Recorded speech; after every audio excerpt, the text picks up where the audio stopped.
Mark 11:24. ஆதலால் நீங்கள் ஜெபம் பண்ணும்போது எவைகளை கேட்டுக்கொள்வீர்களோ அவைகளை பெற்றுக்கொள்வோம் என்று விசுவாசியுங்கள், அப்பொழுது அவைகள் உங்களுக்கு உண்டாகும் என்று சொல்லுகிறேன். ஜெபத்தை குறித்து கடந்த பல வாரங்களாக போதித்து வருகிறோம். இதை பல்வேறு பகுதிகளாக போதிப்பேன் என்று சொன்னேன். அதன்படி இதன் முதல் பகுதி நாம் ஏன் ஜெபிக்க வேண்டும் என்பதை குறித்து போதித்தேன். அதன் பிறகு இரண்டாவது பகுதியாக ஜெபத்திலே எப்படிப்பட்ட வார்த்தைகளை நாம் உபயோகப்படுத்த வேண்டும். ஜெபத்திலே இருக்கிற முக்கியமான காரியம் என்னன்னா தேவனுடைய வார்த்தை தான். தேவனுடைய வார்த்தையே ஜெபிக்க வேண்டும் என்பதை குறித்து நான் திட்டவட்டமாய் போதித்தேன். இப்பொழுது மூன்றாம் பகுதியாக பதிலை பெற்றுக்கொள்ளக்கூடிய விதத்தில் எப்படி ஜெபிப்பது என்பதை குறித்து போதித்து வருகிறேன். 100% அதாவது எப்பொழுதெல்லாம் ஜெபிக்கிறோமோ அப்பொழுதெல்லாம் பதிலை பெற்றுக்கொள்ள, எதையெல்லாம் கேட்கிறோமோ அதையெல்லாம் பெற்றுக்கொள்கிற விதத்திலே எப்படி ஜெபிப்பது என்பதை குறித்து நான் போதித்து வருகிறேன். வேதம் நாம் எதையெல்லாம் கேட்கிறோமோ அதையெல்லாம் பெற்றுக்கொள்ள முடியும் என்று போதிக்கிறது. அநேகருடைய எண்ணங்களுக்கு மாறாக வேதத்திலே இப்படித்தான் போதிக்கப்படுகிறது. அநேக கிறிஸ்தவர்கள் இதை தவறாக புரிந்து வைத்து அநேக கிறிஸ்தவர்கள் இந்த காரியங்களை சரியாக அறிந்து கொள்ளாதபடினாலே அவர்கள் என்ன எண்ணுகிறார்கள், சில நேரங்களில் கர்த்தர் பதில் அளிக்கிறார், சில நேரங்களில் கர்த்தர் பதில் அளிப்பது இல்லை என்று. தவறு. சில நேரங்களில் பதில் கிடைக்கிறது இல்லை என்பது உண்மைதான். ஆனால் அது கர்த்தர் பதில் அளிக்காதனால அல்ல, நாம் சரியான விதத்தில் ஜெபிக்காதனாலே தான் அந்த ஜெபம் பிரயோஜனமற்றதாய் போய்விடுகிறது ஒழிய, நாம் ஜெபிக்க வேண்டிய விதத்திலே ஜெபித்தால் நிச்சயமாக நம்முடைய ஜெபத்துக்கு பதில் உண்டு என்று வேதவசனம் போதிக்கிறது. வேதவசனம் ஜெபத்தை குறித்து குறிப்பாக இப்படிதான் ஜெபிக்க வேண்டும் என்று போதிக்கிறது. நாம் குறிப்பாக இந்த விண்ணப்ப ஜெபத்தை குறித்து போதித்து வருகிறோம். ஜெபத்திலே பல வகைகள் உண்டு.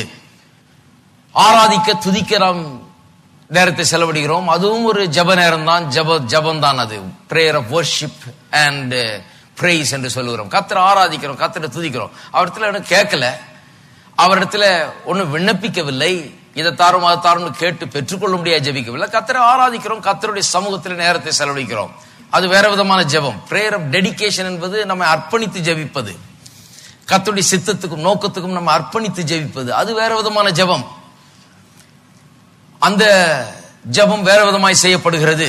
பரிந்து பேசுதல் ஜெபம் இருக்குது, அது இன்னும் வேற விதமாய் செய்யப்படுகிறது. கூடி வந்து ஒன்றாய் சேர்ந்து ஜெபிப்பது என்று அப்படி ஒரு ஜெபம் இருக்குது. சபையாய் கூடி வந்து நாம் ஜெபிக்கலாம், அது ஒரு வேறு விதமான ஜெபம். ஒவ்வொரு ஜெபத்துக்கும் ஒவ்வொரு முறையை வேதவசனம் போதிக்கிறது. இப்படிதான் செய்யப்பட வேண்டும் என்று வேதவசனம் திட்டவட்டமாய் கற்பிக்கிறது. எப்படி ஒவ்வொரு விளையாட்டுக்கும் ஒரு முறை உண்டோ, கிரிக்கெட்டை ஒரு விதமா விளையாடணும், ஃபுட்பால் இன்னொரு விதமா விளையாடணும், ஹாக்கியை இன்னொரு விதமா விளையாடணும். ஃபுட்பால் விளையாடுற மாதிரி கிரிக்கெட் விளையாட முடியாது, கிரிக்கெட் ரூல்ல கொண்டு வந்து ஹாக்கியில போட முடியாது, அது சரி கிடையாது. அந்தந்த விளையாட்டுக்கு என்று அந்தந்த ரூல் இருக்கிறது போல ஜெபத்திலேயும் அந்தந்த விதமான ஜெபத்தை அந்தந்த விதத்துல தான் செய்ய வேண்டும் என்று வேதவசனம் திட்டவட்டமா போதிக்கிறது. அப்படி போதிக்கவில்லை என்றால் நாம் பொதுவா ஏதோ ஜெபம் பண்ணிட்டு போலாம். திட்டவட்டமா போதிக்கிறபடினாலே அது என்ன போதிக்கிறது என்பதை அறிந்து அதன்படிதான் செய்ய வேண்டும். ஏனென்றால் அது ரொம்ப அவசியம். அதனால்தான் வேதவசனம் அப்படி போதிக்கிறது. ஆகவே இப்பொழுது குறிப்பாக விண்ணப்ப ஜெபத்தை குறித்து தான் பேசுகிறோம். ஏனென்று சொன்னால் ஜெபத்திலே பதிலை எப்படி பெற்றுக்கொள்வது என்பதை குறித்தான பேசிட்டு இருக்கோம். அப்ப அது விண்ணப்ப ஜெபம். இந்த விண்ணப்ப ஜெபத்திலே நீங்கள் கர்த்தரிடத்திலே கேட்டு எப்படி பெற்றுக்கொள்கிறீர்கள். இதுல கர்த்தருக்கும் உங்களுக்கும் இடையே இருக்கிற ஒன்று உங்களுடைய விசுவாசம். நீங்கள் எப்படி கர்த்தருடைய வார்த்தையை வாசித்து அதிலிருந்து தேவனுடைய வாக்குத்தத்தங்களை எடுத்துக்கொண்டு கர்த்தரை விசுவாசித்து நீங்கள் கேட்டு பெற்றுக்கொள்கிறீர்கள் என்பதை குறித்து. இதுல மூணாவது ஆளுக்கு சம்பந்தம் இல்லை. மூணாவது ஆளுடைய விசுவாசம் இதுல ஈடுபடுகிறது இல்லை. உங்களுடைய விசுவாசம், நீங்கள் கேட்கிறீர்கள், நீங்கள் தேவனிடத்தில் பேசுகிறீர்கள், நீங்கள் விண்ணப்புகிறீர்கள், நீங்கள் பெற்றுக்கொள்கிறீர்கள். இதை குறித்து பேசிக்கொண்டு வருகிறோம். இந்த 100% பதிலை பெறுகிற அளவுக்கு எப்படி ஜெயிப்பது என்பதை குறித்து சில காரியங்களை சொல்லி வருகிறேன். முதல் காரியம் என்ன சொன்னேன்? முதலாவது, தேவன் உங்களுடைய ஜெபத்துக்கு பதிலளிக்க விரும்புகிறார் என்பதை குறித்த ஒரு நிச்சயத்தை உள்ளத்திலே வளர்க்க வேண்டும். வெறும் ஜெபம்னு சொன்னா வெறும் அப்படியே மண்டிட்டு மன்றாடுறது கிடையாது, ஏதோ ஒரு கூக்குரல் இடுறது கிடையாது, ஏதோ ஒன்று அடிச்சுக்கிறது கிடையாது, கத்தாவே கத்தாவேன்னு சொல்லி. ஜெபம் என்கிறது ஒரு புனிதமான அற்புதமான ஒரு காரியம். தேவனோடு கூட நம்முடைய நேரத்தை செலவிடுகிற நேரம் அது. அந்த நேரத்திலே நாம் எதை கேட்டாலும் பெற்றுக்கொள்ளுகிற நேரம் அது. அற்புதமான ஒரு நேரம் அது. ஆகவே அது குறித்து சில காரியங்களை புரிந்து கொள்ள வேண்டும். அதுல முதல்ல என்னன்னா, தேவன் நம்முடைய ஜெபங்களுக்கு பதிலளிக்க விரும்புகிறார் என்கிற நிச்சயம் முதல்ல உண்டாகணும். அதான் ஃபர்ஸ்ட் ஸ்டெப். இரண்டாவது ஸ்டெப் சொன்னேன், உங்களுக்கு என்ன தேவை, நீங்கள் எதை விரும்பி கேட்டுக்கொள்வீர்கள் என்பதை குறித்து தேவனுடைய வார்த்தையிலிருந்து தீர்மானியுங்கள். உங்களுக்கு என்ன தேவை, எதை விரும்ப போகிறீர்கள், எதை கேட்டுக்கொள்ள போகிறீர்கள், என்னத்துக்காக விண்ணப்பிக்க போகிறீர்கள், ஜெபிக்கும் போது எதை கேட்க போகிறீர்கள் என்பதை எப்படி நிர்ணயிப்பது? தேவனுடைய வார்த்தையிலிருந்து. அங்க வார்த்தையில் அது சொல்லி இருக்கிறது என்றால் நிச்சயமா நான் அதை கேட்டு பெற்றுக்கொள்ள முடியும். வார்த்தையிலிருந்து தான் நம்முடைய ஆசைகள் உருவாக வேண்டும், வார்த்தையிலிருந்து தான் நம்முடைய விருப்பங்கள் உருவாக வேண்டும், வார்த்தையிலிருந்து தான் நம்முடைய ஜெபம் உருவாக வேண்டும். ஆகவே என்ன கேட்க போகிறீர்கள் என்பதை தீர்மானிக்க வேண்டும். எனக்கு இது வேணும், அது வேணும், ஆவிக்குரிய விதத்தில் எனக்கு இப்படி வேணும், சரீர பிரகாரமான விதத்தில் எனக்கு இப்படி இருக்க வேண்டும், என்னுடைய மனதளவிலே நான் இப்படி இருக்க வேண்டும் என்று சொல்லி உங்களுடைய வாழ்க்கையின் குடும்பத்திலே மற்றும் பொருளாதாரத்திலே நான் இவ்வாறு இருக்க வேண்டும் என்று சொல்லி உங்கள் வாழ்க்கையின் எல்லா அம்சங்களை குறித்தும் நீங்கள் எப்படி இருக்க வேண்டும் என்று வேதவசனம் சொல்லுகிறதோ அப்படி இருக்கும்படியாக தேவனுடைய சித்தத்தை தெரிந்து கொண்டு தேவனுடைய விருப்பத்தை உங்களுடைய விருப்பமாக்கி கொண்டு அதை நீங்கள் விண்ணப்பமாய் ஏறெடுக்க வேண்டும். அப்படி ஏறெடுக்கும் ரொம்ப சுலபமாயிடுது. ஏனென்றால் நீங்க ஏதோ ஒண்ணு செய்ய சொல்ல ஆண்டவரே, அவர் உங்களுக்காக விரும்புகிறத தான் நீங்க கேட்கிறீங்க. அவர் என்ன செய்யணும் விரும்புகிறாரோ, சித்தம் கொண்டிருக்கிறாரோ, விரும்புகிறாரோ அதைத்தான் கேட்கிறீர்கள். அந்த ஜெபம் லகுவானதா இருக்கிறது. ஏனென்றால் தேவன் அந்த ஜெபத்துக்கு மறு உத்தரவு அளிக்க விரும்புகிறார். ஏனென்றால் அது தம்முடைய சித்தத்தை அந்த மனுஷனுடைய வாழ்க்கையிலே கொண்டு வந்து நிலைநாட்டுகிற ஒரு ஜெபமா இருக்கிறது. இருக்கீங்களா? ஜெபம் ஏன் கடினமா இருக்குதுன்னா, நாம் கத்தரை என்னமோ போட்டு கையை முறுக்கிட்டு இருக்கிறதுனால தான் அது கடினமா இருக்கு ஜெபம். அப்படி செய்ய ஆண்டவரே, எப்படி செய்ய ஆண்டவரே அவருக்கு ஐடியா கொடுத்துட்டு இருக்க கூடாது ஜெபத்துல. ஜெபம் என்பது கர்த்தர் என்ன விரும்புகிறார் என்பதை எடுத்து எனக்காக அவர் என்ன விரும்புகிறார், என்னுடைய பொருளாதாரத்தை குறித்து அவர் என்ன விரும்புகிறார், என்னுடைய குடும்பத்தை குறித்து அவர் என்ன விரும்புகிறார், என்னுடைய ஆவிக்குரிய ஜீவித்தை குறித்து என்ன விரும்புகிறார், என்னுடைய மனதை குறித்து அவருடைய விருப்பம் என்ன, நான் எப்படி இருக்க வேண்டும் என்று உண்டாக்கி இருக்கிறார், அவருடைய நோக்கம் என்ன, விருப்பம் என்ன என்பதை அறிந்து கொண்டு அந்த நோக்கம் நிறைவேறுகிற விதத்தில் அப்படிப்பட்ட ஜெபங்களை நாம் ஏறெடுக்க வேண்டும். அதற்கேற்ப நம்முடைய ஆசைகளையும் நம்முடைய விருப்பங்களையும் நாம் தேர்ந்தெடுத்துக் கொள்ள வேண்டும். தேர்ந்தெடுத்து அதை விண்ணப்பிக்க வேண்டும். இதைத்தான் நான் சொன்னேன் இரண்டாவது ஸ்டெப்பாக. மூன்றாவது ஸ்டெப் போன வாரம் ஆரம்பித்தோம், இன்றைக்கு தொடரப் போகிறேன்.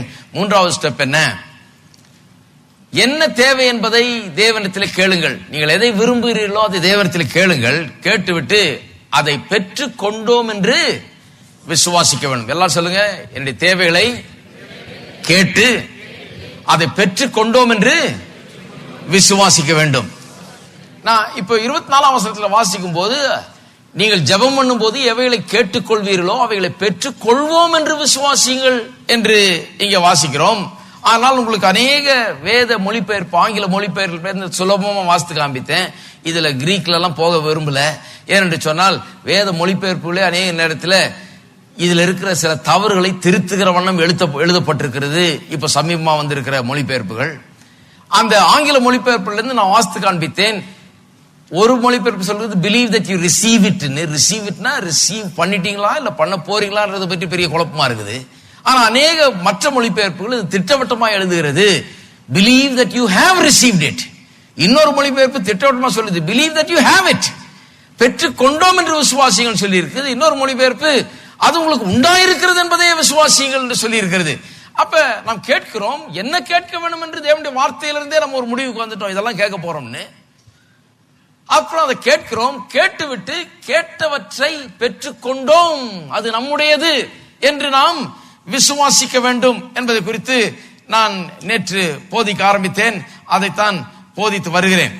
அதை தொடர்ந்து இன்றைக்கு பார்ப்போம். இன்னும் கொஞ்சம் பெற்றுக் கொண்டோம் என்பதை நாம் விசுவாசிக்க வேண்டும். இதுல ஒரு முக்கியமான காரியத்தை நான் உங்களுக்கு சுட்டி காண்பிக்க விரும்புகிறேன். மார்க் 11:24 நீங்கள் எதை விரும்புகிறீர்களோ அதை பெற்றுக்கொள்வீர்கள் எழுதி இல்லை. கொஞ்சம் அதிர்ச்சி வைத்தியம் கொடுக்கணும், அப்பதான் கொஞ்சம் இறங்கும் உள்ள. நீங்கள் எதையெல்லாம் விரும்புகிறீர்களோ அதை பெற்றுக்கொள்வீர்கள் என்று எழுதி இல்லை. ஏன்னா நிறைய பேர் நினைக்கிறாங்க நான் விரும்பினா போதும் அதை பெற்றுக்கொள்வேன் என்று. கிடையாது. எதை விரும்புகிறீர்களோ அதை பெற்றுக்கொள்வீர்கள் எழுதி இல்லை. ஏனென்றால் ஆங்கில மொழிபெயர்ப்பில் எப்படி வருது, what things ever you desire when you pray believe that you receive them and you will have them சொல்லி விருப்பம் அதுல இருக்குது, அதுல ஒரு பங்கா இருக்கிறது. ஆனால் எதை விரும்புகிறோமோ அதை பெற்றுக்கொள்வோம் என்று அவ்வளவு சிம்பிளா கிடையாது. இன்னொன்று சொல்லுகிறேன், நீங்கள் எதை விசுவாசிக்கிறீர்களோ அதை பெற்றுக்கொள்வீர்கள் கூட சொல்லல, திட்டவட்டமாய் சொல்லி இருக்கிறது. நீங்கள் ஜெபம் பண்ணும்போது எவைகளை பெற்றுக் கொண்டோம் என்று விசுவாசிக்கிறீர்களோ அவைகளை நீங்கள் விரும்பி கேளுங்கள், அவைகளை பெற்றுக்கொள்வீர்கள். இருக்கீங்களா? ஜெபம் பண்ணும்போது நீங்கள் எவைகளை விரும்பி கேட்டுக்கொள்கிறீர்களோ அவைகளை பெற்றுக் கொண்டோம் என்று விசுவாசிங்கள், அப்பொழுது அவைகள் உங்களுக்கு உண்டாகும் என்று சொல்லப்பட்டிருக்கிறது. ஆகவே வெறும் விருப்பம் அல்ல, வெறும் உள்ளத்துல விசுவாசம் அல்ல, பெற்று கொண்டோம் என்கிற விசுவாசம், இது என்னுடையது என்கிற விசுவாசம் இருக்க வேண்டும் என்று திட்டவட்டமாக வேத வசனம் போதிக்கிறது. இதை குறித்து சென்ற வாரத்தில் சில விளக்கங்களை சொன்னேன். அது இன்னும் கொஞ்சம் அதிகமா சொல்ல வேண்டியது இருக்கு. ஏன்னா அது நல்லா புரிந்து கொள்ளணும். இது கொஞ்சம் அநேகருக்கு இது கேட்டிருக்க மாட்டீங்க முன்ன. அப்படி புதுசா வருகிறவர்களுக்கு இது ரொம்ப புதிரா இருக்கும். எப்படி இது என்ன சொல்லுது? இங்க பெற்று கொண்டோம் என்று விசுவாசிக்கணுமா, அப்பொழுது பெற்று கொள்வோமா? பெற்று கொண்டோமா இல்லையா? பெற்று கொண்டோம்னு சொன்னா அப்புறம் ஏன் பெற்று கொள்வோம் என்று சொல்லி இருக்குது? பெற்று கொண்டோம் என்று விசுவாசிங்கள், அப்பொழுது பெற்று கொள்வீர்கள் இருக்கே, இது என்ன அப்படின்னு அநேகர்கள் கேட்கிறார்கள். அதுக்காக தான் போன வாரத்தில் விளக்கம் சொல்ல ஆரம்பிச்சேன். எப்படி அதை விளக்குகிறது? ஏன் பெற்று கொண்டோம் என்று விசுவாசிக்க வேண்டும், அப்பொழுது பெற்று கொள்வோம் என்று சொல்லி இருக்கிறது? பெற்று கொண்டோம்னா அப்ப இருக்கணுமே, அப்புறம் எப்படி பெற்று கொள்வோம் என்று சொல்லலாம்? இதுக்காக தான் போன வாரத்தில் ஒரு பெரிய விளக்கத்தை ஒன்று கொடுத்தேன். அது என்ன?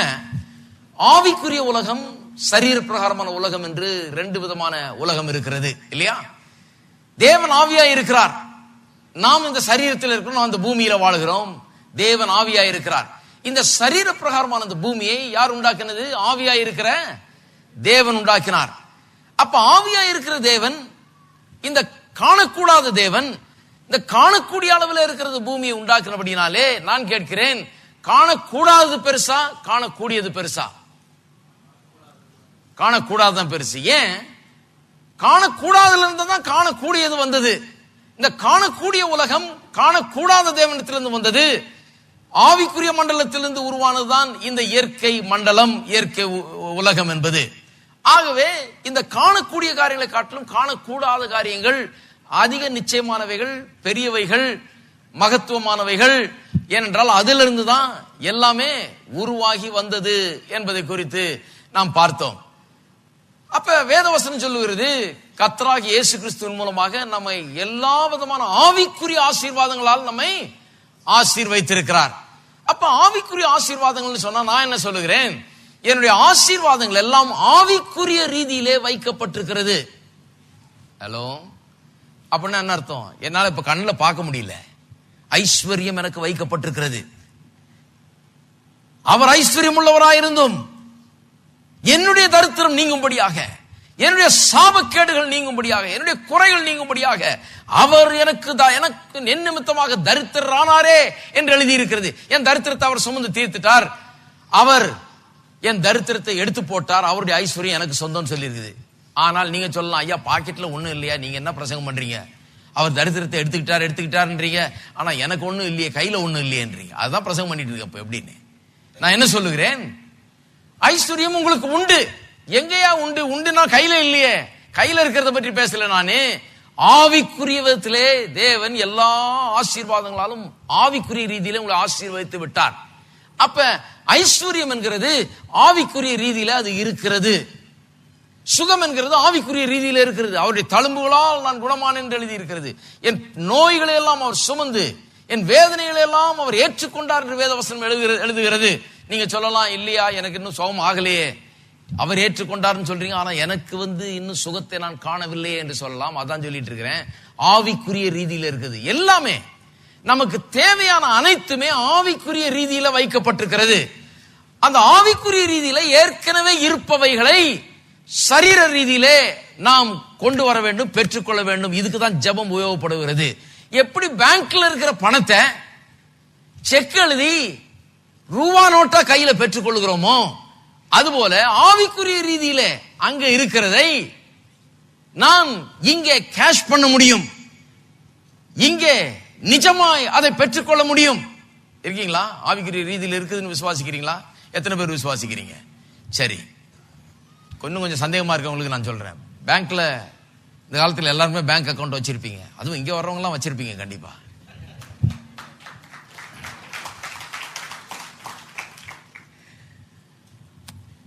ஒருத்தர் எனக்கு லெட்டர் எழுதுறாரு, இங்க பிரசங்க கேட்டு கேட்டு அன்னைக்கு போய் பணத்தை பேங்க்ல போடலான்னு போனா 4 பேங்க்ல அலைஞ்சு ஓடி ஓடி போய் போட வேண்டியதா போச்சுங்க காசை.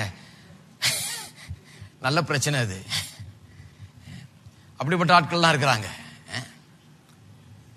பேங்க்ல பணம் போடுறீங்க, சரி, பேங்க்ல காசு இருக்குது. இதுக்கு எங்கேயாவது போய் ஏதாவது வாங்கும் போது ஒரு செக் இஷ்யூ பண்றீங்க. செக் இஷ்யூ பண்ணும்போது எப்படி இஷ்யூ பண்ணுவீங்க? வெறும் பேப்பரை வாங்கிட்டு அவங்களுக்கு பொருளை கொடுத்துட்றானா? அவன் ஒரு முட்டாள் இல்ல, அவனுக்கு தெரியும் இந்த பேப்பர் எப்படி வேலை செய்யுதுன்னு. அவன் செக்கை வாங்கும் போது அவனுக்கு தெரியும்.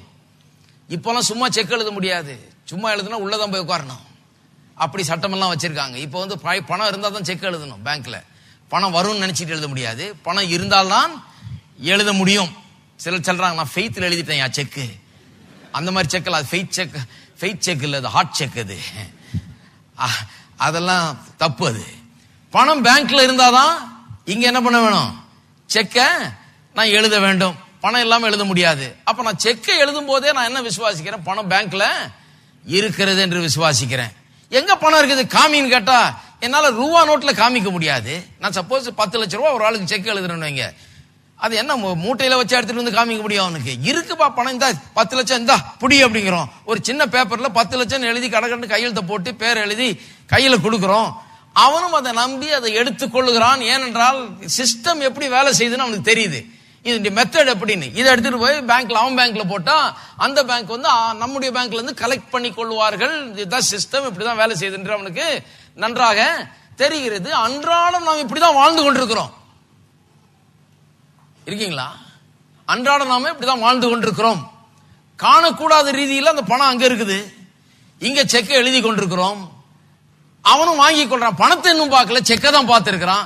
ஆனா செக்கை வாங்கிக்கிட்ட உடனே ரெஜிஸ்ட்ரார் முன்னால் நின்று சொல்றான், பணத்தை பெற்றுக் கொண்டீர்களா? ரெஜிஸ்ட்ரார் கேட்கிறார், பெற்றுக்கொண்டேன். எங்க பெற்று? காசை காமினா செக்கை காமிக்கிறான்.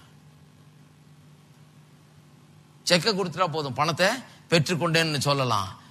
ரெஜிஸ்ட்ரார் ஒன்னும் இல்ல நீ அந்த பச்சை ரூபா நோட்டா எடுத்துட்டு வந்து என்கிட்ட காமின்னு கேட்க மாட்டாரு. அவரு செக் இருந்தா போதும், காசு மாதிரி தான் அது. அப்படிதாங்க. சரி, சிலர் இருக்கிறாங்க அவங்க இதெல்லாம் நம்புறது கிடையாது. அவங்க என்ன பண்ணுவாங்க, நேரா பேங்க்ல போயிட்டு என் பேலன்ஸ் எவ்வளவுன்னு பாருங்கய்யா, பேலன்ஸ் 45,000 ரூபாய் இருக்குது அப்படிங்கிறாங்கன்னு வைங்க. ஒரு சீட்ல பிரிண்ட் அவுட் எடுத்து தரேன், இந்தா புடி பேலன்ஸ் இவ்வளவு இருக்குன்னு. இந்த சீட்டெல்லாம் எனக்கு செல்லாதுப்பா, காசை காமி அப்படின்னா என்ன எப்படி இருக்குன்னு பாருங்க. என்ன அது விளையாடுற பேங்க்ல வந்து நின்று காலங்காத்தால காசை காமி திருப்பி அடுத்த நாள் வந்து என் காசு இங்க போட்டிருக்கிறேன், நான் பார்த்துட்டு போகணும்னு வந்திருக்கிறேன், இருக்குதா என்னன்னு. எவ்வளவு பேலன்ஸ் பாரு, 45,000 ரூபாய் இருக்குது. எப்படி தெரியும்? இந்த பிரிண்ட் அவுட் உன் அக்கௌண்ட் ஸ்டேட்மெண்ட் இந்த அப்படி அப்படின்னு கொடுத்தா, இல்ல அதெல்லாம் எனக்கு வேணாம், என் காசை எடுத்து ரூபா நோட்ல எனக்கு காமின்னு கேட்பீங்களா? கிடையாது. பாருங்க, சில காரியங்களை நான் புரிந்து கொள்ள வேண்டிய ஒரு மெத்தட் வச்சிருக்கிறாங்க. பேங்கிங் மெத்தட் ப்ரொசீஜர்னு இருக்குது, அதன்படிதான் நாம் வேலை செய்கிறோம். அப்ப இதை எல்லாருமே ஃபாலோ பண்ணுகிறோம் பாருங்க. அதுபோல நமக்கு வேண்டிய எல்லாவற்றையும் தேவன் ஏற்கனவே சம்பாதித்து வைத்து விட்டார். ஏராளம் தாராளமா வைத்து விட்டார். தாவீது சாலமோனுக்கு சொல்லுகிறான், ஆலயத்தை கட்ட போறவனுக்கு சொல்லுகிறான், மகனே நீ ஆலயத்தை கட்ட போற, நான் சாதாரண ஒரு ஆடு மேய்க்கிறவனா இருந்தவன், என்ன கத்தர் இவ்வளவு உயர்த்தி எவ்வளவு பெரிய ஆளாக்கி இருக்கிறாரு, அதனால கத்தருக்கு பெரிய ஆலயத்தை கட்டணும்னு ஏராளமான வெள்ளியும் பொன்னையும் பொருட்களையும் சவதரித்து வைத்திருக்கிறேன், எனக்கு என்ன கூட முடியாத அளவுக்கு எல்லாத்தையும் எடுத்து வச்சிருக்கிறேன். ஆலயத்தை கட்டணும்னு வரும்போது வேண்டிய எல்லாம் இருக்குது உனக்கு, நீ அதை எடுத்து கட்டு என்று சொல்லுகிறான். அப்படி ஒரு ஆடு மேய்க்கிறவன் கத்தரால் ஆசீர்வதிக்கப்பட்டவன் அப்படி செய்தானா, அவனை ஆசீர்வதித்த கத்தர் நமக்காக எவ்வளவு சேர்த்து வச்சிருப்பாருன்னு கொஞ்சம் பாருங்க. இருக்கீங்களா? கர்த்தர் சொல்றார், உனக்கு வேண்டிய எல்லாவற்றையும் நான் ஏற்படுத்தி வைத்திருக்கிறேன். எவ்வளவு ஏற்படுத்தி வைத்திருக்கிறார்? ஏராளம் தாராளமாக நம்முடைய ஆவி, ஆத்மா, சரீரம், குடும்பம், பொருளாதாரம் என்று எல்லா ரீதியிலும் நமக்கு தேவையான எல்லாம் அவர் ஏற்படுத்தி வைத்திருக்கிறார். எந்த ரீதியில வைத்திருக்கிறார்? ஆவிக்குரிய ரீதியெல்லாம் எல்லாம் வைக்கப்பட்டிருக்கிறது. அதை எப்படி பெறுவது என்பதை பார்ப்போம், கொஞ்சம் தெளிவாக பார்ப்போம். 2 பேதுரு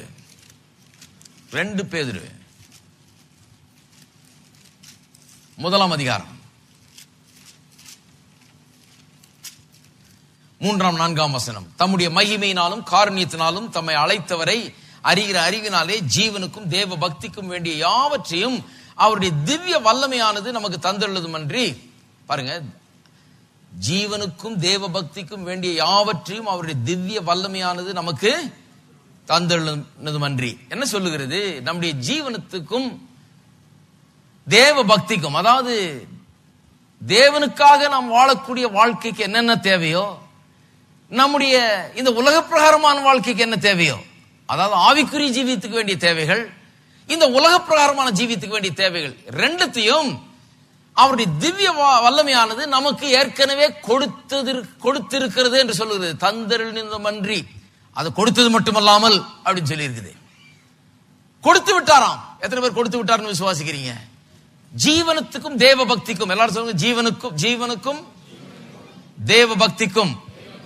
ஜீவனுக்கும் என்று சொன்னா இந்த உலக பிரகாரமான வாழ்க்கைக்கு, லைஃப் அண்ட் காட்லினஸ் என்று ஆங்கிலத்தில் வருகிறது. லைஃப்னா இந்த உலக வாழ்க்கைக்கு, தேவ பக்திக்கு என்று சொன்னா கர்த்தருக்காக வாழக்கூடிய இந்த ஆவிக்குரிய ஜீவியத்தில் தேவையான எல்லா காரியமும், ஆவிக்குரிய காரியங்கள், உலக பிரகாரமான காரியங்கள் எல்லாவற்றையும் அவருடைய திவ்ய வல்லமையானது நமக்கு தந்தருளினமன்றி, இச்சையினால் உலகத்தில் உண்டான கேட்டுக்கு தப்பி திவ்ய சுவாபத்துக்கு பங்குள்ளவர்களாகும் பொருட்டு மகா மேன்மையும் அருமையுமான வாக்கு தத்தங்களும் அவைகளினாலே நமக்கு அருளப்பட்டிருக்கிறது.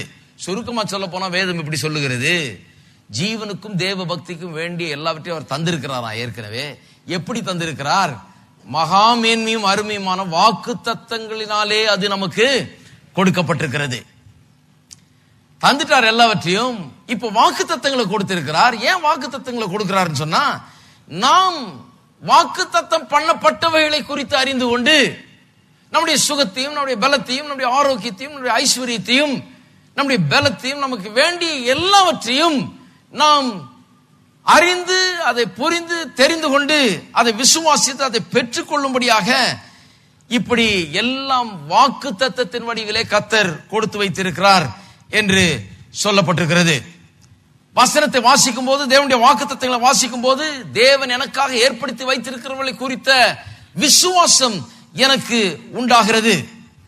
அந்த விசுவாசம் உண்டாகும் போது எனக்கு ஆசைகள் உண்டாகிறது. கர்த்தர் எனக்கு இதெல்லாம் ஏற்படுத்தி வைத்திருக்கிறபடினாலே நான் இதையெல்லாம் விரும்புகிறேன் என்கிற ஆசை எனக்குள்ள உண்டாகிறது. அந்த ஆசை உண்டாகும் போது ஜெபம் உண்டாகிறது. ஜெபம் உண்டாகும் போது பதில் உண்டாகிறது. இருக்கீங்களா? எங்க ஆரம்பிக்குது பாருங்க, வாக்கு தத்தத்தில் ஆரம்பிக்குது. வாக்கு தத்தம் என்ன பண்ணுகிறது? எனக்குள்ள விசுவாசத்தை கொண்டு வருகிறது. விசுவாசம் எனக்குள்ள விருப்பங்களை ஏற்படுத்துகிறது. விருப்பங்கள் எனக்குள்ள ஜெபத்தை ஏற்படுத்துகிறது. ஜெபம் எனக்குள்ள பதிலை கொண்டு வந்து கொடுக்கிறது. இது இப்படிதான் காரியங்கள் நடக்கிறது. இப்படிதான் இந்த டிரான்ஸ்பர் நடக்கிறது. கர்த்தர் எல்லாவற்றையும் வைத்து விட்டார். ஆவிக்குரிய ரீதியில எல்லா ஆசீர்வாதங்களால் நம்ம ஆசீர்வதித்திருக்கிறார் என்று எபேசியர் 1:3 வாசித்தோம் போன வாரம். எல்லா விதத்திலும் ஆசீர்வதித்து வைத்திருக்கிறாராம். ஆவிக்குரிய ரீதியில் அது இருக்கிறது. அதை எப்படி நான் சரீர பிரகாரமாய் பெற்றுக்கொள்வது? ஐஸ்வர்யம் எனக்காக இருக்கிறது. அதை எப்படி என் கையில நான் கொண்டு வருகிறது? எப்படி நான் அதை பெற்று அனுபவிப்பது? எனக்கு பிரயோஜனப்படுகிற விதத்தில் எனக்கு ரூபா நோட்டா எப்படி எனக்கு வந்து கையில கிடைக்கும்? அது சுகத்தை வைத்திருக்கிறாராம், பெற்று வைத்திருக்கிறாராம், அங்க எனக்காக சம்பாதித்து வைத்திருக்கிறார். அதை எப்படி நான் பெற்றுக்கொண்டு என்னுடைய சரீரத்திலே சுகத்தை அனுபவிப்பது என்று பார்த்தால் இப்படிதான். எப்படி வாக்குத்தத்தங்களை எடுக்க வேண்டும், அதை விசுவாசிக்க வேண்டும். விசுவாசத்த உடனே விருப்பம் வருகிறது. விருப்பத்திலிருந்து ஜெபம் உண்டாகிறது. ஜெபத்திலிருந்து பதில் உண்டாகிறது. இப்படிதான் ஜெபத்தை ஆரம்பிக்க வேண்டும். ஜெபத்துக்கு முன்னாலே இவ்வளவு காரியம் நடக்கணும் பாருங்க. வசனத்தை எடுக்க வேண்டும். அந்த வசனத்தின் மூலமாக விசுவாசம் உண்டாக வேண்டும். அந்த விசுவாசத்தின் மூலமா விருப்பம் உண்டாகும். விருப்பத்திலிருந்து ஜெபம் உண்டாக வேண்டும். விருப்பத்தை தான் ஜெபிக்கிறோம். நாம ஜெபித்து விட்டு என்னத்தை விரும்பினோமோ அதை பெற்றுக்கொள்கிறோம். பதிலை நாம் பெற்றுக்கொள்கிறோம். இப்பொழுது இன்னொரு வசனத்துக்கு திருப்போம்.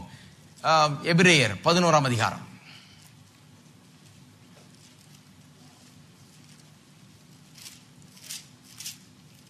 11:1. விசுவாசமானது நம்பப்படுகிறவர்களின் உறுதியும் காணப்படாதவைகளின் நிச்சயமாயிருக்கிறது. விசுவாசம் என்பது நம்பப்படுகிறவைகளின் உறுதியும் காணப்படாதவைகளின் இங்க பேசுது பாருங்க. நான் சொல்லிட்டு இருக்கிறேன் இவ்வளவு நேரம். காணப்படாத ஒரு உலகம் இருக்குது, காணப்படுகிற உலகம் இருக்குது. தேவன் அந்த காணப்படாத உலகத்தில் இருக்கிறார், காணப்படாத விதத்தில் இருக்கிறார். அங்கே சில காரியங்கள்லாம் இருக்கிறது, அங்கே சில காரியங்கள்லாம் உண்டாக்கப்பட்டிருக்கிறது, அங்கே சில காரியங்கள்லாம் இருக்கிறது. இன்னொரு வசனத்துக்கு திருப்போம், திரும்பி இங்க வருவோம். கொலோசையர் திருப்போம். கொலோசையர் 1:16. கொலோசையர் 1:14. ஏனென்றால் அவருக்குள் சகலமும் சிருஷ்டிக்கப்பட்டது, பரலோகத்தில் உள்ளவைகளும் பூலோகத்தில் உள்ளவைகளுமாகிய காணப்படுகிறவைகளும் காணப்படாதவைகளுமான சகல வஸ்துக்களும், சிங்காசனங்களானாலும் கர்த்தத்துவங்களானாலும் துரைத்தலங்களானாலும் அதிகாரங்களானாலும் சகலமும் அவரை கொண்டும் அவருக்கென்றும் சிருஷ்டிக்கப்பட்டிருக்கிறது. அப்ப கவனிங்க, காணப்படுகிறவைகளும் காணப்படாதவைகளுமான சகல வஸ்துக்களும் சிருஷ்டிக்கப்பட்டிருக்கிறதாம். அப்ப நாம் பார்க்கிறது தான் இருக்குதுன்னு நினைச்ச கூடாது. காணப்படாத ரீதியிலும் நிறைய காரியங்கள் சிருஷ்டிக்கப்பட்டிருக்கிறது, உண்டாக்கப்பட்டிருக்கிறது, வைக்கப்பட்டிருக்கிறது என்று வேதவசனம் சொல்லுகிறது. எத்தனை பேர் விசுவாசிக்கிறீங்க நான் பார்க்கிற இந்த உலகத்துக்கு அப்பாற்பட்ட விதத்துல இன்னும் சில காரியங்கள்லாம் இருக்குது என்று? காணப்படாத ரீதியில அநேக காரியங்கள் இருக்கிறது. தேவன் உண்டாக்கியவைகளை வைத்திருக்கிறார். இந்த காணப்படாத உலகத்தை குறித்து தான் 11ஆம் அதிகாரம் எபிரேயர்ல 1ஆம் வசனத்தில் பார்க்கிறோம். விசுவாசமானது நம்பப்படுகிறவர்களின் உறுதியும் காணப்படாதவைகளின் நிச்சயமா. காணப்படாதவர்களுக்கு எனக்கு என்ன சம்பந்தம்? காணப்படாதவர்களை குறித்து ஏன் இங்க பேசுகிறது? ஏன் விசுவாசம் நம்பப்படுகிற உறுதியும் காணப்படாத நிச்சயமா இருக்கிறது? காணப்படாத உலகத்துக்கு எனக்கு என்ன சம்பந்தம்? நான் காணப்படுகிற உலகத்தில் அல்லவா இருக்கிறேன். என்ன சம்பந்தம் என்றால், காணப்படாத உலகத்திலே தேவனுடைய அனைத்து ஆசீர்வாதங்களையும் வைத்து விட்டார். ஏன் அப்படி வைத்தார்னா, எப்பவுமே இப்படிதான் நடக்கிறது. காணப்படாத உலகத்திலிருந்து தான் காணப்படுகிறவர்கள் எல்லாம் உண்டானது. காணப்படாத ரீதியில முதல்ல இருந்து அப்புறம் தான் காணப்படுகிற ரீதியில எல்லாம் வந்து கிடைக்கிறது. இதுதான் தேவனுடைய பிரின்சிபல் ஆஃப் ஆபரேஷன். இப்படிதான் தேவன் காரியங்கள் நடப்பிக்கிறார். அதனாலதான் முதல்ல அங்க வைத்து விட்டார். அங்க வைத்து விட்டு அங்கிருந்து என்ன வித்ரா பண்ணிக்க சொல்லுகிறார். அங்கிருந்து என்னுடைய வாழ்க்கையில காணப்படுகிற ரீதியில அதை கொண்டு வந்துக்க சொல்லுகிறார். அதை எப்படி கொண்டு வர்றது என்பதை காண்பிக்கிறதுக்கு தான் விசுவாசம் தேவை. அந்த விசுவாசம்னா என்னன்னு விளக்குறதுக்கு தான் எபிரேயர் 11:1. அப்ப விசுவாசமானது நம்பப்படுகிறவைகளின் உறுதியும், நம்பப்படுகிற faith is the substance of things hoped for. நம்பப்படுகிற உறுதியும் காணப்படாதவைகளின் நிச்சயம். Substance of things hoped for, evidence of things not seen. காணப்படாதவர்களை குறித்த நிச்சயம். என்னுடைய சுகத்தை நான் காணல, ஆனா அதை குறித்த நிச்சயம் எனக்கு உண்டாயிருக்கிறது. அதுதான் விசுவாசம். என்னுடைய ஐஸ்வர்யத்தை நான் முழுமையா காணல, ஆனால் அதை குறித்த நிச்சயம் எனக்கு உண்டாயிருக்கிறது. பேங்க்ல பணம் இருக்குதுன்னு எப்படி ஒருத்தர் நம்புகிறானோ அதுபோல நான் ஐஸ்வர்யவான் என்று நம்புகிறேன். ஐஸ்வர்யவான் நம்புகிறீங்களா நீங்க? சில சொல்றாங்க நான் இப்ப ஏழைங்க, நான் ஐஸ்வர்யவான் ஆன பிறகு ஐஸ்வர்யவான் சொல்றேன். அப்படி ஆகிறது கஷ்டம். ஐஸ்வர்யவான் ஆகிறது கஷ்டம். நீங்க ஐஸ்வர்யவான்னு விசுவாசிக்கணும் முதல்ல. ஏனென்று சொன்னால் வேதம் சொல்லுகிறது நீங்கள் ஐஸ்வர்யவான்களா இருக்கிறீர்கள் என்று. எப்படி நீங்கள் குறைவுள்ளவர்களா இருக்க முடியும்? விலையேற பெற்ற ரத்தத்தால் மீட்கப்பட்டிருக்கிறீங்க. உங்களுக்காக ஜீவனுக்கும் தேவ பக்திக்கும் வேண்டிய எல்லாவற்றையும் திவ்ய வல்லமையானது நமக்கென்று தந்தருளி இருக்கிறது. எல்லாம் ஆவிக்குரிய ரீதியில வைக்கப்பட்டிருக்கிறது. உங்களுக்கு எந்த குறைவும் கிடையாது. எல்லாம் தேவன் ஏற்படுத்தி வைத்து வச்சிருக்கிறார் எல்லாத்தையும். அதை நாம் அங்கீகரிக்க வேண்டும். காணப்படாத ரீதியில இருக்கிறது. அப்பொழுது விசுவாசத்தில் வாழுகிறதுனா என்ன? காணப்படாத ரீதியில் இருக்கிற அந்த காரியங்களை நான் விசுவாசித்து அவைகள் என்னுடையது என்று விசுவாசிக்க வேண்டும். அதைத்தான் நாங்க மார்க் 11:24 சொல்லப்பட்டிருக்கிறது. அவைகளை பெற்றுக்கொண்டோம் என்று விசுவாசியுங்கள், அவைகள் உங்களுடையது என்று விசுவாசிகள். அப்பொழுது அவைகள் உங்களுக்கு உண்டாகும். யாருக்கு அவைகள் உண்டாகும்? ஜெபம் பண்ணும் போதே ஒருவன் என்கிட்ட அங்க இருக்குது, எனக்கு எல்லாவற்றையும் தேவன் பெற்று தந்து இருக்கிறார், எல்லாவற்றையும் வைத்திருக்கிறார். அங்கிருந்து நான் வித்ரா பண்ணுகிறதுக்கு தான் ஜெபம் என்று அவன் அறிந்து அப்படி ஜெபம் பண்ணும்போது நிச்சயமாக அவனுக்கு கிடைக்கிறது. நீங்க பேங்க்ல போய் பாருங்க, எனக்கு பணம் இருக்குதா என்னன்னு தெரியலங்க அப்படின்னு போனீங்கனால கொஞ்சம் ஓரமா நிக்க வச்சிருவாங்க. பணம் இருக்குதா என்னன்னு தெரியணும். முதல்ல இருந்தா கொண்டு போய் தைரியமா கொடுத்து கேஷ வாங்கணும். என் பணமா என்னன்னு தெரியல, எனக்கா இவ்வளவு இருக்குது, கொஞ்சம் சரியா பாருங்கன்னா அவனுக்கே சந்தேகம் வந்துடும் இருக்கிற ஆளுக்கு. அநேக கிறிஸ்தவர்கள் இப்படி இருக்கிறாங்க பாருங்க. வேத வசனம் சொல்லுகிறது விசுவாசமானது நம்பப்படுகிற உறுதிகள். எதை நம்பிக்கொண்டிருக்கிறோம்? எது நமக்கு கிடைக்கும் என்று நாம் நம்பிக்கொண்டிருக்கிறோம்? அந்த காரியத்தின் குறித்த உறுதி. காணப்படாத, இன்னைக்கு நான் பார்க்காத காரியங்கள் குறித்த நிச்சயமா இருக்கிறது. நான் ஜெபிக்கிற காரியங்களை இன்னும் நான் காணவில்லை, சிலவற்றை அவைகள் குறித்த நிச்சயத்தை நான் உடையவராக இருக்கிறேன். சில காரியங்கள் எனக்கு உண்டு என்று எனக்கு தெரியும், அதை காணுவேன் என்று நான் நம்புகிறேன். அவைகள் குறித்த உறுதி எனக்கு உண்டாயிருக்கிறது. நம்பப்படுகிற உறுதியும் காணப்படாதவர்களின் நிச்சயமாய் இருக்கிறது. விசுவாசம் எப்போதும் காணப்படாதவர்களோடு சம்பந்தப்பட்டதா இருக்கிறது. காணப்படுறதுக்கு விசுவாசம் சம்பந்தமே இல்லை. சுகத்தை நான் விசுவாசிக்கிறேன்னு சொன்னா இன்னும் எனக்கு சுகம் சரீர பிரகாரமான விதத்தில் இன்னும் எனக்கு கிடைக்கல, நான் அதை அனுபவிக்கல. அதனால தான் நான் என்ன பண்ணிக்கிட்டு இருக்கிறேன்? விசுவாசித்து கொண்டிருக்கிறேன். சரீர பிரகாரமா எனக்கு சுகம் வந்து கிடைச்சிருச்சுன்னா நான் அதை விசுவாசிக்க வேண்டியது கிடையாது. நான் ஒன்று கேட்கிறேன் உங்களை, நீங்கள் எத்தனை பேர் விசுவாசிக்கிறீர்கள் நான் இங்கே நின்று கொண்டிருக்கிறேன் என்று? நான் இங்கே நின்று கொண்டிருக்கிறேன் நீங்க விசுவாசிக்க வேண்டியதில்லை, உங்களுக்கு தெரியும். இதை விசுவாசிக்க வேண்டியதில்லை. ஆனால் நீங்க என்ன காணலன்னு நீங்க வெளியே நிக்கிறீங்க, உள்ள என்ன நடக்குதுன்னு தெரியல, இங்க நான் நிக்கிறேனா இல்லையான்னு தெரியல. உங்கள்கிட்ட ஒருத்தர் வந்து சொல்றார், அவர் அங்கே நின்று கொண்டிருக்கிறார் அப்படின்னு சொல்றார். ஓஹோ, நின்று கொண்டிருக்காரா, நான் நம்புறேன், நான் விசுவாசிக்கிறேன் அப்படின்னு சொன்னா அதுதான் விசுவாசம். ஏன் விசுவாசிக்கிறீர்கள்? ஏன்னா பார்க்க முடியல, காண முடியாததுதான் விசுவாசிக்க முடியும். கண்டுட்டால் விசுவாசிக்க தேவை அவசியம் கிடையாது. நேற்று என்ன கேட்டா நான் சொல்லியிருப்பேன், நாளைக்கு நான் சபையில போய் பிரசங்கம் பண்ணுவேன் என்று நான் விசுவாசிக்கிறேன். இன்னைக்கு கேட்டா பிரசங்கம் பண்ணுவேன்னு விசுவாசிக்கிறேன்னு சொல்ல மாட்டேன், பிரசங்கம் பண்ணிக்கிட்டு இருக்கிறேன். நான் நேத்து விசுவாசித்தேன் இன்னைக்கு வந்து பிரசங்கம் பண்ணணும்னு, ஆனால் இன்னைக்கு பண்ணி கொண்டிருக்கிறேன். இன்னைக்கு அது நிறைவேறி கொண்டிருக்கிறது. காணப்படாதவர்களோடு தான் விசுவாசம் சம்பந்தப்பட்டதா இருக்கிறது. அப்ப காணப்படாத ரீதியில எல்லாம் வைக்கப்பட்டிருக்கிறது. என்னுடைய சுகம் வைக்கப்பட்டிருக்கிறது, என்னுடைய ஐஸ்வர்யம் வைக்கப்பட்டிருக்கிறது, என்னுடைய எனக்கு வாழ்க்கைக்கு தேவையான அனைத்து காரியங்களும் அங்கே வைக்கப்பட்டிருக்கிறது. தேவன் அதை வைத்திருக்கிறார். அதற்குரிய வாக்குத்தத்தங்களை கொடுத்திருக்கிறார். அந்த வாக்குத்தத்தங்கள் காணப்படாத ரீதியில என்னவெல்லாம் இருக்கிறது என்பதை எனக்கு அறிவிக்கிறதா இருக்கிறது. இந்த காணப்படாதவைகளுக்கும் எனக்கும் உள்ள லிங்க் தான் தேவனுடைய வார்த்தை. இந்த வார்த்தையின் மூலமா தான் அங்க என்ன இருக்குது என்பதை நான் புரிந்து கொள்கிறேன், அறிந்து கொள்கிறேன். இந்த வார்த்தை இல்லாமல் அங்க என்ன இருக்குதுன்னு எனக்கு தெரியவே தெரியாது. காணப்படாதவைகளை எப்படி அங்க இருக்குதுன்னு எனக்கு தெரியும், வார்த்தை சொல்லுகிறதுனால எனக்கு தெரியும். அதனால தான் சொல்லியிருக்குது, விசுவாசம் கேள்வியினால் வரும், கேள்வி தேவனுடைய வார்த்தையினால் வரும். விசுவாசம் என்ன? அது நம்பப்படுகிற உறுதியும் காணப்படாதவைகளின் நிச்சயமா இருக்கிறது. அப்ப எப்படி வாசிக்கலாம்? விசுவாசமானது நம்பப்படுகிற உறுதியும் காணப்படாத நிச்சயம் சொல்றதுக்கு பதிலா தேவனுடைய வார்த்தை, அதுல தானே விசுவாசம் வருது. தேவனுடைய வார்த்தை எனக்கு நம்பப்படுகிறவர்களை குறித்த உறுதியும் காணப்படாதவர்களை குறித்த நிச்சயத்தையும் எனக்கு கொடுக்கிறதா இருக்கிறது. இந்த வசனத்தை வாசிக்கும் போதெல்லாம் எது என்னுடையது என்பதை நான் வாசிக்கிறேன். இன்றைக்கு அவைகள் ஒருவேளை என் கையில இல்லாம இருக்கலாம். நான் அதை தத்ரூபமா பார்க்கக்கூடிய அளவுக்கு, சரீர பிரகாரமான பார்க்கக்கூடிய அளவுக்கு என்னிடத்திலே அது இல்லாமல் இருக்கலாம். ஆனால் இந்த வேத வசனம் சொல்லுகிறது, இவையெல்லாம் உன்னுடையது. நீ பார்க்கல, ஆனா இதெல்லாம் உன்னுடையது என்று சொல்லுகிறது. இது சொல்லுகிறதுனால எனக்கு அது உறுதியாய் தெரிகிறது, எனக்கு அது நிச்சயமாய் எனக்கு இருக்கிறது. உள்ளத்திலே அந்த நிச்சயம் எனக்குள்ளே இருக்கிறது. கொஞ்சம் யோசித்து பார்க்க வேண்டும். அப்ப நாம் எப்படி இந்த உலகத்தில் வாழுகிறோம்? நிறைய பேர் சொல்றாங்க விசுவாசத்தில் வாழுகிறேன் ஐயான்னு. நிறைய பேர் சில நேரத்தில் சிலர் விசுவாசத்தில் வாழுகிறேன்னு சொல்லும் போது அது விசுவாசமே கிடையாது. ஏனென்றால் விசுவாசம்னா என்ன நமக்கு புரிந்து கொள்ளும். விசுவாசத்தில் வாழுகிறேன்னா என்ன அர்த்தம்?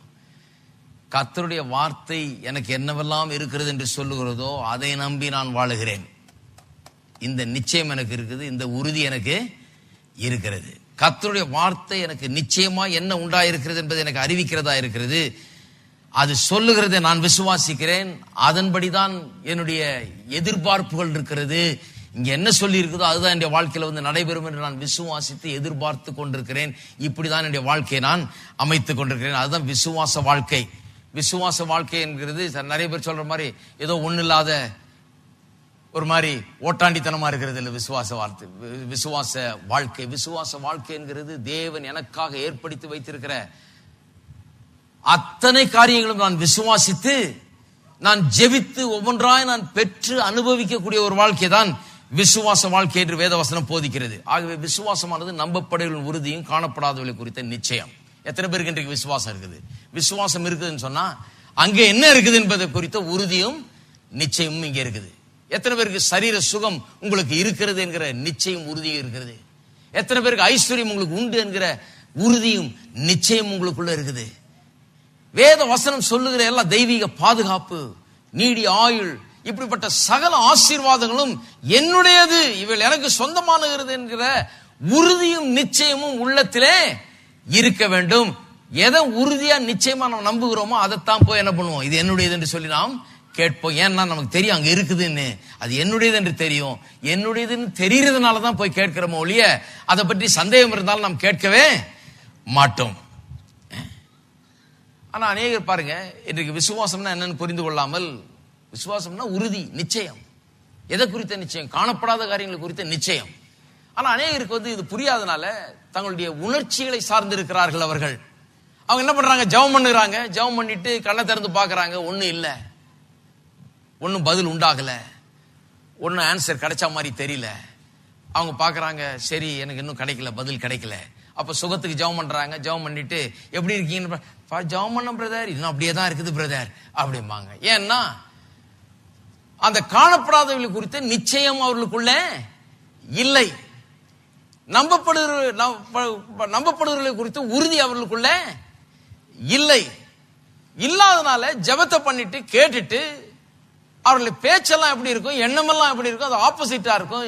எப்படி அப்படி சொல்றீங்கன்னு கேட்டா இன்னும் வலி இருக்குதுங்க, இன்னும் ஃபீலிங் அப்படிதான் இருக்குதுங்க, இன்னும் எனக்கு சமாதானம் இல்லைங்க, இன்னும் எனக்கு அந்த ஃபீலிங்ல அப்படிதான் உணர்றேன் நானு அப்படின்னு சொல்லுவாங்க. இந்த ஃபீலிங்கை சார்ந்து போகிறார்கள்.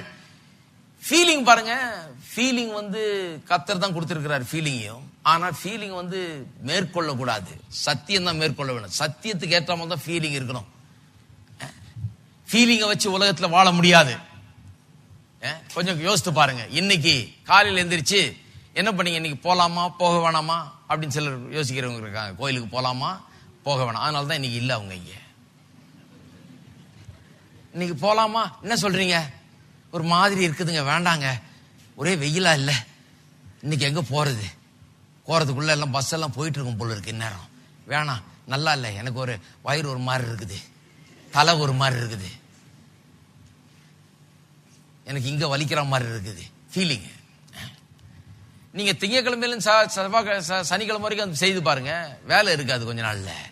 ஏன்னா ஒவ்வொரு நாளும் எழுந்து ஃபீலிங் படி வேலைக்கு போனா வேலைக்கு போவேன் முடியாது. மாணவர்கள் ஃபீலிங் படி காலேஜுக்கு போனா, ஃபீலிங் படி பள்ளிக்கூடத்துக்கு போறதா இருந்தா வருஷத்துல பாதி நாள் பள்ளிக்கூடத்துக்கு போகவே மாட்டீங்க. யாரும் ஆஹா ரொம்ப சந்தோஷம், நீ காலையில இருந்து பள்ளிக்கூடம் போவோன்ற யாரும் போறதில்லை. ஃபீலிங்ல போவேனான்னு தான் இருக்குது. இருந்தாலும் நம்ம தட்டி எழுப்பி கிளம்பி எடுத்துக்கிட்டு ஓடுறோம். ஃபீலிங் ஒருவேளை நமக்கு அப்படி இல்லைன்னா கூட நாம் போய் சேருகிறோம், செய்ய வேண்டிய கடமைகளை செய்கிறோம். அப்படி செய்யும் போது சரியான எண்ணம் அந்த வேலையை பற்றியோ அந்த படிப்பை பற்றியோ காரியங்களை பற்றியோ உருவாகும் போது ஃபீலிங் அப்புறம் ஜாயின் பண்ணிக்குது நம்மளோட. அப்புறம் போக போக என்ன ஆகுறது, வேலையை பற்றி ஒரு நல்ல ஃபீலிங் வர ஆரம்பிச்சிருது. வேலையை பற்றிய ஒரு நல்ல சில எண்ணங்கள் உருவாகும் போது அதுக்கேற்ற ஃபீலிங்கும் உருவாகி விடுகிறது. ஃபீலிங் இருக்கலாம், தப்பு இல்லை. ஆனால் ஃபீலிங் மேற்கொண்டு ஃபீலிங் உண்மையை மேற்கொள்ள கூடாது, உண்மைதான் பெருசா இருக்க வேண்டும். ஆகவே கவனிக்க வேண்டும், ஃபீலிங்கை சார்ந்து வாழக்கூடாது, சத்தியத்தை சார்ந்து வாழ வேண்டும். ஆகவே நான் இன்னைக்கு சுகத்துக்காக ஜெபிக்கலாம், சுகத்துக்காக ஜெபித்து விட்டு இன்னும் ஃபீலிங் அதே மாதிரி தான் இருக்கலாம், ஃபீலிங் இன்னும் தலைவலியா இருக்கலாம், இன்னும் வயிற்று வலியா இருக்கலாம், இல்ல இன்னும் எனக்கு சரீரத்துல நான் சுகத்தை ஃபீல் பண்ணாமல் இருக்கலாம். நான் ஃபீல் பண்றது வேற ஒரு காரியம், சுகவீனத்தை ஃபீல் பண்ணலாம். ஆனாலும் நான் எதை விசுவாசிக்கிறேன், நான் எதை ஃபீல் பண்றேனோ அதை விசுவாசிக்கல. எதை நான் நம்பி இருக்கிறேனோ, அதை குறித்த உறுதியை உடையவனா இருக்கிறேனோ, எதை குறித்த நிச்சயத்தை உடையவனா இருக்கிறேனோ அதைத்தான் நான் விசுவாசிக்கிறேன். அப்ப நான் என்ன சொல்லுகிறேன், அவருடைய தழும்புகளால் நான் குணமானேன் என்று எழுதியிருக்கிறது, ஆகவே நான் சுகமானேன். என்னையா இவ்வளவு வலியிலையும் சுகமானேன்றீங்க? ஆமா, அப்படிதான் அது. ஏனென்று சொன்னால் நான் சுகமாக தான் தேவனுடைய சித்தமாக இருக்கிறது. என்னுடைய சுகத்துக்காக அவர் தம்முடைய தழும்புகளை அங்கே ஏற்படுத்தி இருக்கிறார். அந்த தழும்புகளால் நான் சுகமான் என்று வேத வசனம் எழுதி இருக்கிறது. அவருடைய வார்த்தை மாறாத வார்த்தையா இருக்கிறது, அதை நான் விசுவாசிக்கிறேன். அவருடைய தழும்புகளால் நான் சுகமானேன். அதே மாதிரிதான் பொருளாதாரத்திலையும் ஃபீலிங்கை சார்ந்தல்ல, எதை சார்ந்து வாழுகிறோம், வார்த்தையை சார்ந்து, வார்த்தையின் மூலமாக ஏற்படுகிற உறுதி நிச்சயத்தை சார்ந்து நாம் வாழுகிறோம். உறுதி நிச்சயம், எல்லாரும் சொல்லுவோம் உறுதியும் நிச்சயமும். இந்த உறுதி நிச்சயம் தான் நம்முடைய உள்ளத்திலே விசுவாசமாய் உருவெடுக்கிறது. என்னத்தை குறித்த உறுதி? காணப்படாதவர்களை குறித்த உறுதி, நம்பிக்கொண்டிருக்கிற காரியங்களை குறித்த உறுதி. அந்த காணப்படாத காரியங்கள் நாம் காண்கிற அளவுக்கு வந்த உடனே அந்த உறுதியும் தேவையில்லை, நிச்சயமும் தேவையில்லை. ஏனென்றால் இப்ப நமக்கு தெரியும் அது இருக்குதுன்னு சொல்லி, கையில வந்துருச்சு. ஆனால் காணப்படாத ரீதியில் இருக்கிற வரைக்கும் நாம் அதை குறித்த உறுதியும் அந்த நிச்சயத்தை நாம் பற்றி கொண்டிருக்கிறோம், அதை பிடித்துக் கொண்டிருக்கிறோம். ஏனென்று சொன்னால் அதுதான் நம்முடையது எது என்பதை நமக்கு அறிவிக்கிறது. அதை சார்ந்துதான் நாம் வாழ வேண்டும். இதுக்கு ஒரு உதாரணத்தை, வேதத்திலிருந்து ஒரு உதாரணத்தை நான் எடுத்து காண்பிக்கிறேன். யோவான் எழுதின சுவிசேஷம் 20 அதிகாரம், யோவான் 20:24. இயேசு வந்திருந்த போது 12 ஒருவனாகிய திதிமு எனப்பட்ட தோமா என்பவன் அவர்களுடனே கூட இருக்கவில்லை. மற்ற சீஷர்கள் கர்த்தரை கண்டோம் என்று அவனிடம் சொன்னார்கள். அதற்கு அவன், அவருடைய கைகளில் ஆணிகளால் உண்டான காயத்தை நான் கண்டு அந்த காயத்திலே என் விரலை இட்டு என் கையை அவருடைய விழாவிலே போட்டால் ஒழிய விசுவாசிக்க மாட்டேன் என்றான். ஒரு கிளாசிக் எக்ஸாம்பிள் பாருங்க. இவன் சொல்லுகிறான், இயேசு உயிரோடு எழுந்து விட்டார். எழுந்து விட்டு சில சீஷர்களுக்கு காட்சி அளிக்கிறார். அந்த நேரத்தில் பார்த்து தோமா என்கிறவன் இல்லைங்க.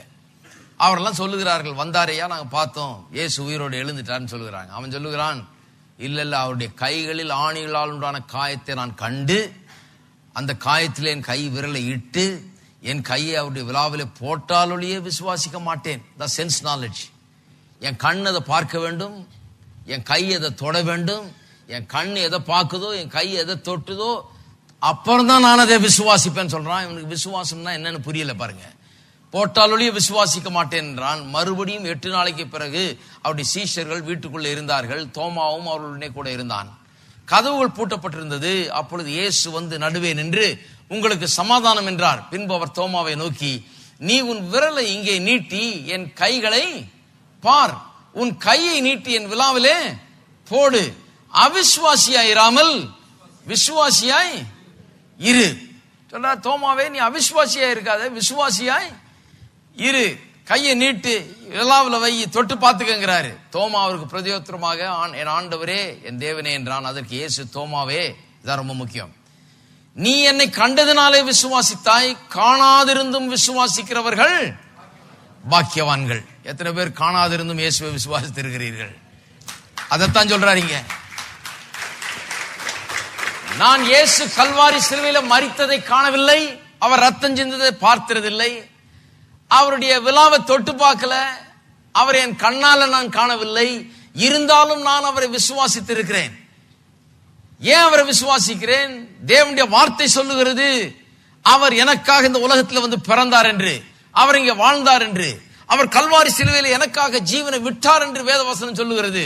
3ஆம் நாளிலே அவர் மறுபடியும் உயிரோடு எழுந்தார் என்று வேதவசனம் சொல்லுகிறது. தேவனுடைய வார்த்தை சொல்லுகிறது. அவருடைய மரணத்தினால எனக்கு பாவ மன்னிப்பு உண்டாயிருக்கிறது என்று வேதம் சொல்லுகிறது. அவருடைய தழும்புகளாலே நான் குணமானேன் என்று சொல்லுகிறது. அவருடைய மரணம், அதன் மூலமாக என்னுடைய தரித்திரம் நீங்கி போனது என்று வேதம் சொல்லுகிறது. என்னுடைய சாபக்கேடுகள் நீங்கி போனது என்று வேதம் சொல்லுகிறது. நான் அதை விசுவாசிக்கிறேன். நான் அதை காணவில்லை, காணாவிட்டாலும் நான் அதை விசுவாசிக்கிறேன். அதான் இயேசு சொல்றார், காணாதிருந்தும் விசுவாசிக்கிறவர்கள் பாக்கியவான்கள். அந்த பாக்கியவான்கள் நாம தான், காணாதிருந்தும் விசுவாசித்திருக்கிற பாக்கியவான்கள். எல்லாருக்கும் போய் விழாவை காட்டிட்டு எல்லாருக்கும் போய் அவர் வந்து கையை தொட்டு தொட்டு பாருன்னு சொல்லிட்டு வந்துட்டு இருக்க முடியாது. அவர் சொல்லுகிறார், நான் சொல்றேன் நம்பு, கர்த்தருடைய வார்த்தை சொல்லுகிறத நம்பு. காணாதிருந்தும் விசுவாசிக்கிறவர்கள் பாக்கியவான்கள். ரோமர் எழுதின நிருபம், ரோமருக்கு எழுதின நிருபம், ரோமர் 4:17 வேணா 19 வாசிக்கிறேன். அவன் விசுவாசத்திலே பலவீனமாய் இருக்கவில்லை. இது விசுவாசத்துக்கு எடுத்துக்காட்டு, அது அவிசுவாசத்துக்கு எடுத்துக்காட்டு. தோமா வந்து டவுட்டிங் தாமஸ் என்று அழைக்கப்படுகிறான் இன்றைக்கு. நீங்களும் டவுட்டிங் தாமஸா இருக்க விரும்புறீங்களா? அவன் விசுவாசத்திலே பலவீனமாய் இருக்கவில்லை. அவன் ஏறக்குறைய 100 வயதுள்ளவனாய் இருக்கும் போது தன் சரீரம் செத்து போனதையும் சாராளுடைய கற்பம் செத்து போனதையும் எண்ணாதிருந்தான். நல்ல கவனிங்க, தன் சரீரம் செத்து போனதையும் சாராளுடைய கற்பம் செத்து போனதையும் எண்ணாதிருந்தான். கண்ணில் பார்க்கக்கூடிய இது சரீரம் செத்து போயிருக்குது, சாராளுடைய சரீரம் செத்து போய் கற்பம் செத்து போயிருக்குது. கண்ணுக்கு தெரிகிறதெல்லாம் இதுதான். ஆனால் கண்ணுக்கு தெரிகிறதை எண்ணாது இருந்தான்னா, கண்ணுக்கு தெரிகிறத பெருசா நினைக்கலாம, கண்ணுக்கு தெரியாததுதான் பெருசா நினைக்கிறான். அடுத்த வசனம் பாருங்க, தேவனுடைய வாக்கு தத்தத்தை குறித்து அவன் அவிசுவாசமாய் சந்தேகப்படாமல். பார்க்கும் போது சரீரம் செத்து போயிருக்குன்னு தெரியுது, பார்க்கும் போது சாராளுக்கு வயதாகி ஒரு கிழவியா இருக்கிறாள் என்று தெரிகிறது, பார்க்கும் போது இது கூடாத காரியம், இது முடியாத காரியம் போல தெரிகிறது. ஆனால் அவன் தேவனுடைய வாக்கு தத்தத்தை குறித்து அவிசுவாசமாய் சந்தேகப்படாமல். அப்படின்னா என்ன அர்த்தம்? இந்த பார்க்கிற காரியத்தை நிமித்தமாக அவனுக்கு சந்தேகம் உண்டாகவில்லை, சந்தேகத்துக்கு அவன் இடம் கொடுக்கவில்லை. தேவனுடைய வாக்கு தத்தத்தை குறித்து அவிசுவாசமாய் சந்தேகப்படாமல் தேவன் வாக்கு பண்ணினதை நிறைவேற்ற வல்லவராய் இருக்கிறார் என்று முழு நிச்சயமாய் நம்பி, அதான் விசுவாசம். விசுவாசமானது நம்பப்படுவர்களின் உறுதியும் காணப்படாதவைகளின் நிச்சயமாய் இருக்கிறது. அப்ப ஆபிரகாமுல என்ன இருக்குது? விசுவாசம் இருக்கிறது. என்ன விசுவாசம்? இந்த காணப்படுறதெல்லாம் ஒண்ணும் கிடையாது. இதை காட்டிலும் பெரிய ரியாலிட்டி ஒண்ணு இருக்குது. ஏனென்றால் காணப்படாதவையில் இருந்துதான் காணப்படுகிறவர்கள் உருவாகிறது. காணப்படுகிறவர்கள் உண்மைதான், ஆனா காணப்படாதவைகள் இதை விதம் அதிக நிச்சயமான உண்மைகள். காணப்படுகிற வியாதி உண்மைதான் இருக்குதுதான் உங்களுக்கு, ஆனால் காணப்படாத தெய்வீக சுகமானது இதை காட்டிலும் அதிக நிச்சயமாக இருக்கிறது. இருக்கீங்களா? காணப்படுகிற ரீதியில பொருளாதாரத்தில் குறை இருக்கிறது உண்மைதான், அதை யாரும் மறுதலிக்க சொல்லல, அதை யாரும் இல்லைன்னு சொல்லல. காணப்படுற ரீதியில் அது இருக்கலாம், ஒருவேளை அது உண்மைதான். ஆனால் காணப்படாத ரீதியில இருக்கிற ஐஸ்வர்யம் இதை காட்டிலும் பெரியது. அதனால்தான் நான் சொல்லுகிறேன், காணப்படுறதெல்லாம் ஃபேக்ட்ஸ், காணப்படாததெல்லாம் ட்ரூத்ஸ். ஃபேக்டுக்கும் ட்ரூத்துக்கும் பெரிய வித்தியாசம் இருக்குது. சத்தியம் அது, இது உண்மைகள். இந்த உண்மைகள் அல்லது இந்த நிஜங்கள் மாறலாம், நாளுக்கு நாள் மாறலாம். இன்னைக்கு எனக்கு ஜுரம் அடிக்கலாம், நாளைக்கு நல்லா இருக்கலாம். ஆனால் நான் சுகமானேன்றது சத்தியம், அது நாளுக்கு நாள் மாறுறதே கிடையாது. உண்மைகள் மாறலாம். நான் இன்னைக்கு ஒரு ஏழையா இருக்கலாம், ஆனால் சத்தியம் சொல்லுகிறது நான் ஐஸ்வர்யவான் என்று சொல்லி, அது மாறாதது. அப்ப நான் போகிற இடம்லாம் என்ன சொல்ல போறேன்? நான் வியாதிப்பட்டவன், நான் நோயாளி நோயாளி நோயாளின்னு சொல்லிட்டு போறேன்னா கிடையாது. ஏனென்று சொன்னால் அது இன்னைக்கு இருக்குது, நாளைக்கு போயிடும். அதனால தான் அதை சொல்றது இல்லை. என்ன சொல்லணும்? நான் சுகமானேன் சுகமானேன் சுகமானேன்னு சொல்றதுதான் ரொம்ப முக்கியம். ஏனென்றால் உண்மையை காட்டிலும் சத்தியம் பெரியதா இருக்கிறது. காணப்படுகிறவர்களை காட்டிலும் காணப்படாதவைகள் பெரியவைகளா இருக்கிறது. அப்ப ஆபிரகாம் தினந்தோறும் பார்க்கிறான் பாருங்க, மனைவியை பார்க்கிறான், தன்னை பார்க்கிறான், சரீரம் வயசாகி போயிட்டு செத்ததா இருக்கிறது, கற்பம் செத்ததா இருக்கிறதுன்னு பார்க்கிறான். இதெல்லாம் பார்க்காம இல்ல, ஆனால் அதை ஒரு பெரிய பொருட்டா எண்ணாமல், தேவனுடைய வாக்குத்தத்தத்தை குறித்து அவிசுவாசமா சந்தேகப்படாமல், வாக்குத்தத்தம் பண்ணினதை நிறைவேற்ற அவர் வல்லவராயிருக்கிறார் என்று முழு நிச்சயமாய் நம்பி தேவனை மகிமைப்படுத்தி விசுவாசத்தில் வல்லவனானான். விசுவாசத்தில் வல்லவர்களாக வேண்டுமா? கேட்டதை பெற்றுக்கொள்ள வேண்டுமா? கேட்டதை பெற்றுக்கொள்வது வழி இதுதான் அருமையானவர்களே. எப்படி கேட்டதை பெற்றுக்கொள்வது? கேட்டுட்டு ஏதோ சிலர் நினைச்சிட்டு இருக்காங்க, ஏதோ மண்டிட்டு மன்றாடிட்டு கண்ணீர் விட்டு கெஞ்சிட்டா ஆண்டவரத்திலிருந்து வந்துடும்னு. ஆபிரகாம் அப்படி செய்யவில்லை. ஆபிரகாம் என்ன சொல்றான்? வாக்குத்தத்தத்தை எடுத்துக்கொண்டான். அந்த வாக்குத்தத்தத்துக்கு விரோதமா இருக்குது தன்னுடைய சரீரத்தில் இருக்கிற காரியங்கள் எல்லாம், காணப்படுகிறவர்கள் எல்லாம் அவனுக்கு சொல்லுகிறது இது நடக்காது, இது சாத்தியம் அல்ல. 100 பேர் சொல்லிட்டு போறாங்க இது நடக்காது என்று சொல்லிட்டு போறாங்க.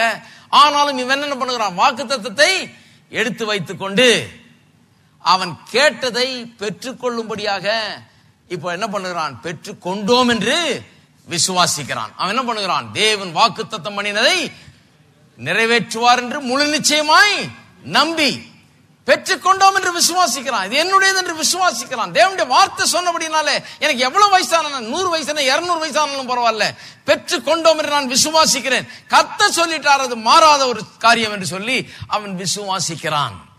இருக்கீங்களா? அப்புறம் பாருங்க, ஆகையால் அது அவனுக்கு நீதியாக எண்ணப்பட்டது. அப்படின்னா சிம்பிள் லாங்குவேஜ்ல சொல்ல போனா, ஆகையால் அவனுக்கு குழந்தை பிறந்தது. அதுதாங்க, அது அவனுக்கு நீதியாக எண்ணப்பட்டது என்று அவனுக்கு மாத்திரமல்ல, அவனுக்காக மாத்திரமல்ல, நமக்காகவும் எழுதப்பட்டிருக்கிறது. நமக்காகவும் அப்படி எழுதப்பட்டிருக்கிறதா. அப்பனா என்ன அர்த்தம்? இவன் செஞ்ச மாதிரியே நாமும் செய்யலாம்.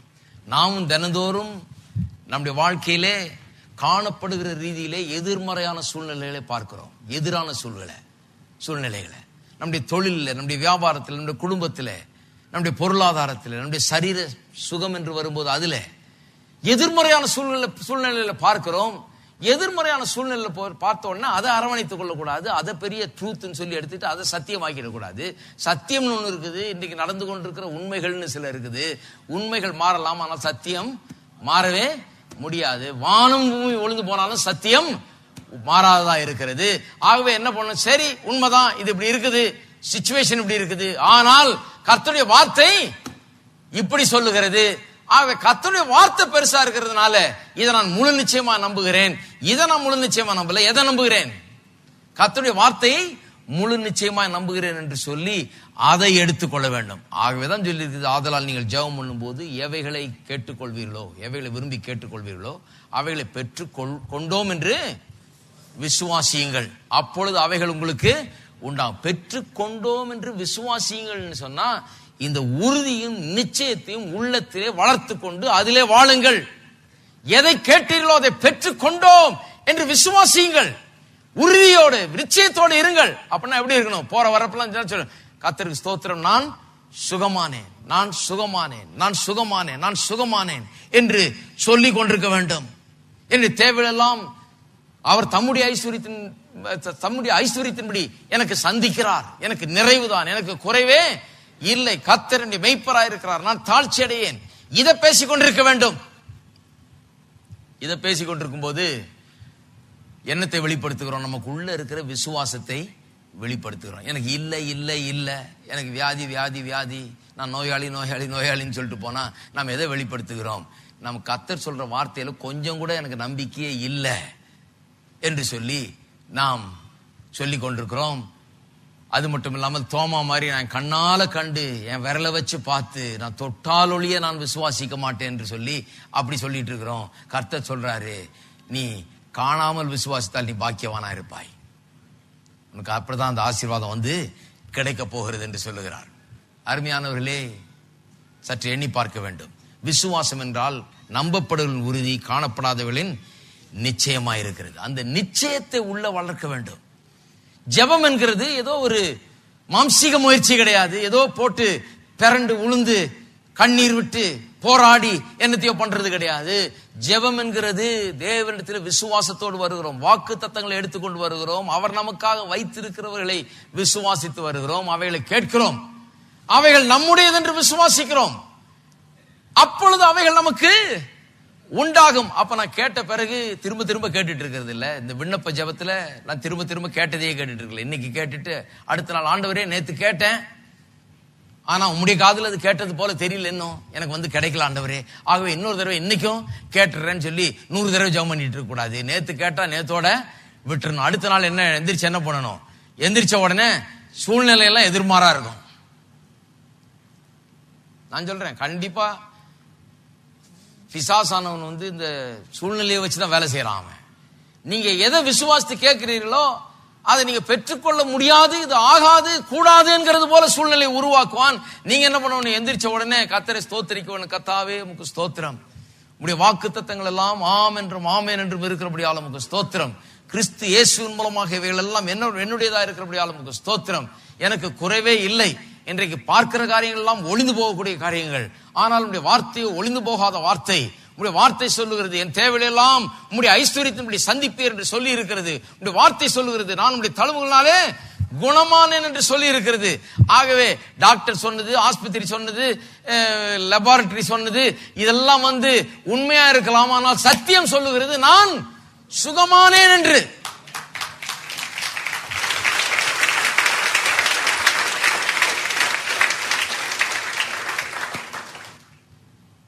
சரி, அப்ப ஆஸ்பத்திரி படுக்கையில படுத்துக்கொண்டு டாக்டர் ரிப்போர்ட்டையே தியானம் பண்ணிட்டு இருக்க கூடாது.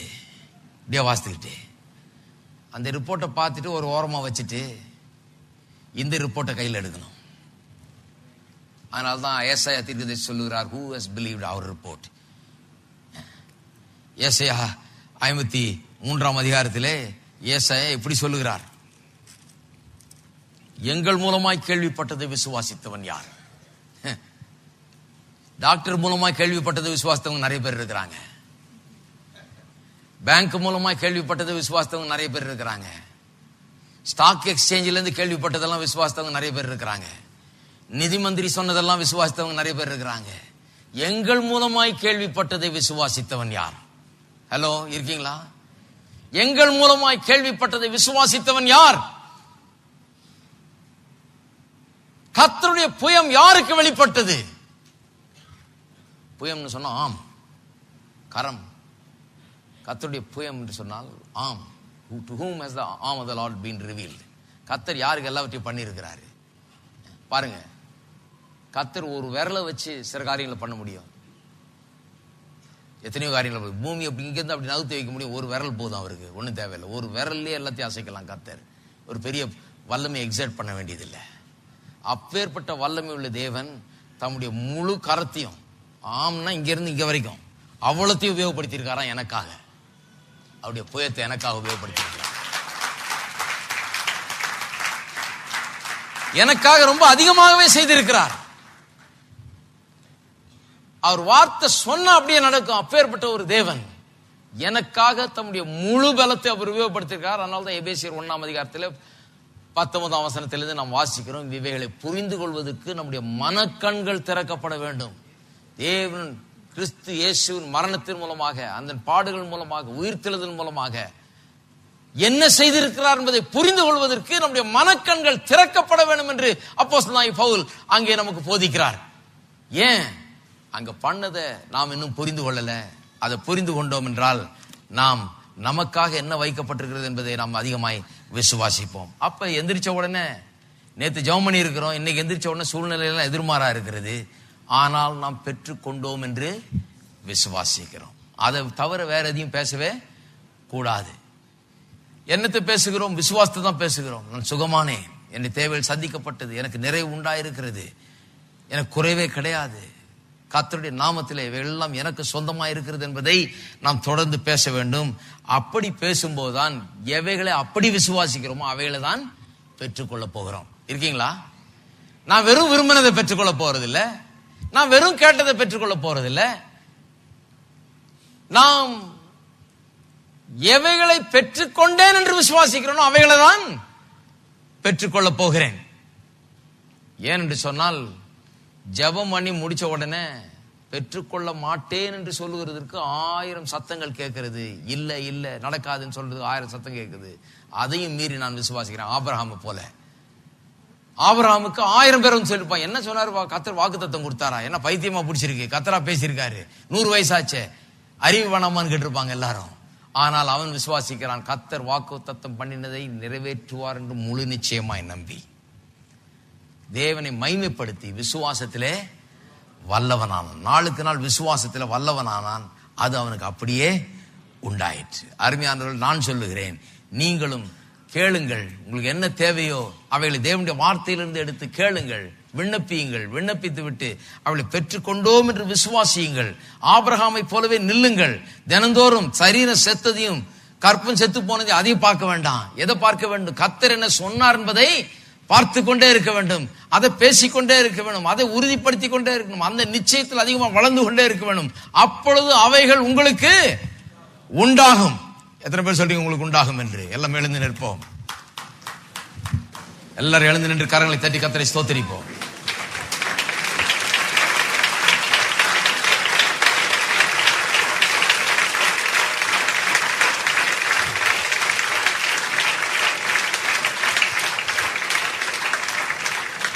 பழைய காலத்து பிரசங்கர் ஒருத்தர் சொல்வாரு, when faith goes to market it always takes a basket. எனக்கு ஞாபகம் இருக்கு, நான் சின்ன வயசுல இருக்கும்போது சொல்லுவார் ஒருத்தர். அப்ப என்ன அர்த்தம்? விசுவாசம் கடைக்கு போகும்போது பையோட செல்லுகிறதான்.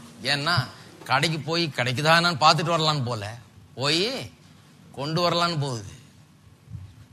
கண்டிப்பா பெற்றுக்கொள்ள கொண்டுதான் வரப்போகிறோம் என்ற ஒரு எண்ணத்தோடு தான் போகிறது. அருமையானவர்களே, ஜெபம் பண்ணும் போதே, ஜபத்துக்கு போகும்போதே பாஸ்கெட்டோட தான் போகணும். பெற்றுக்கொள்ளுகிற பாஸ்கெட்டோட தான் போக வேணும். ஏனென்றால் வெறும் ஜபிக்க போகல. ஜபம் என்கிறது வெறும் கேட்கிறது இல்லை, கேட்டு பெற்றுக்கொள்வது. வெறும் கேட்டுக்கிட்டே இருந்தால் அது ஜபம் இல்லை, கேட்டு பெற்றுக்கொள்வதுதான் ஜபம். டெய்லி மார்க்கெட்ல போய் கேட்டு கேட்டு வந்துடுறீங்களா? எப்படி சாப்பிட்றது? அப்ப சொல்லுங்க. கேட்டு கேட்டு வர்றதில்லை, கேட்டு வாங்கி கொண்டு வருகிறோம். கேட்டு பெற்றுக்கொள்வது, அதுதான் ஜபம். கேட்டு நீங்கள் பெற்றுக்கொள்ள வேண்டும். பெற்றுக்கொள்வதனால உங்கள் சந்தோஷம் நிறைவாக இருக்க வேண்டும் என்று தேவன் விரும்புகிறார். ஒவ்வொரு நாளையும் நீங்கள் கேட்டு பெற்றுக்கொள்ள வேண்டும். தேவனுடைய விருப்பம் என்ன, சித்தம் என்ன, நோக்கம் என்ன, இதை கேட்டு பெற்றுக்கொள்ள வேண்டும் என்று தேவன் விரும்புகிறார் என்பதில் சந்தேகமே கிடையாது. எல்லாரும் கரங்களை உயர்த்தி நாம் கர்த்தரை ஸ்தோத்திரிப்போம். அல்லேலூயா.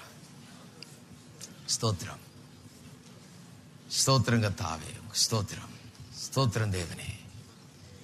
அல்லேலூயா, ஹalleluya. துதிக்கிறோம், துதிக்கிறோம், துதிக்கிறோம் கர்த்தாவே. ஸ்தோத்திரம், ஸ்தோத்திரம்.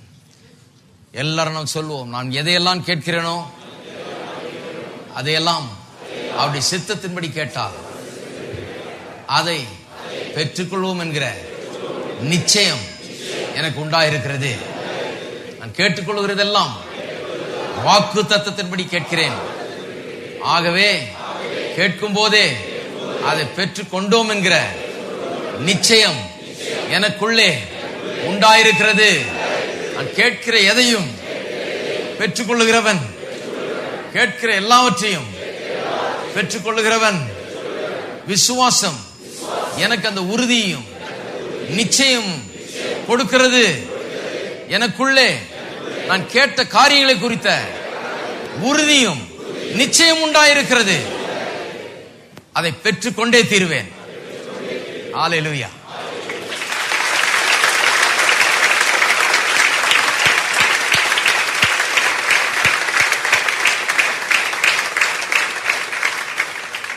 அப்ப கேட்டாச்சு, கேட்ட பிறகு அந்த உறுதியின் நிச்சயத்திலேயே வாழ வேண்டியதுதான். அது கிடைக்கிற வரைக்கும், கையில கிடைக்கிற வரைக்கும் அந்த உறுதியின் நிச்சயத்தில தான் வாழணும். அதை தான் பெற்றுக்கொள்வோம். நாம் எல்லாம் ஏற்கனவே உண்டாயிருக்கிறது, அதை விசுவாசிக்க வேண்டும். இப்படி வாழும்போது ஒவ்வொரு நாளும் ஒரு பெரிய அற்புதத்தின் நாளாக இருக்கிறது. பதில்களை பெற்றுக்கொள்ளக்கூடிய நாளாக இருக்கிறது. கேட்ட எல்லாவற்றையும் பெற்று அனுபவிக்கிற ஒரு ஜீவியமாய் அது இருக்கிறது. மிகுந்த கனி கொடுப்போம் என்று வேதம் சொல்லுகிறது.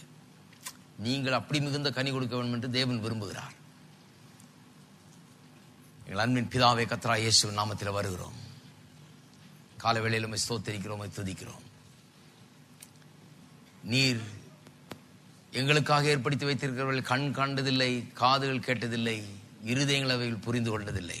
ஆனால் அப்பேற்பட்ட காரியங்களை நாங்கள் புரிந்து கொண்டு, அறிந்து கொண்டு, அதை பெற்றுக்கொண்டு அனுபவிக்கும்படியாக ஜெபத்தை எங்களுக்காக நீர் ஏற்படுத்தி வைத்திருக்கிறீர். கேளுங்கள் கொடுக்கப்படும் என்று சொன்னவர் நீர். கேட்கிற எவனும் பெற்றுக்கொள்கிறான் என்று சொன்னவரும் நீர்.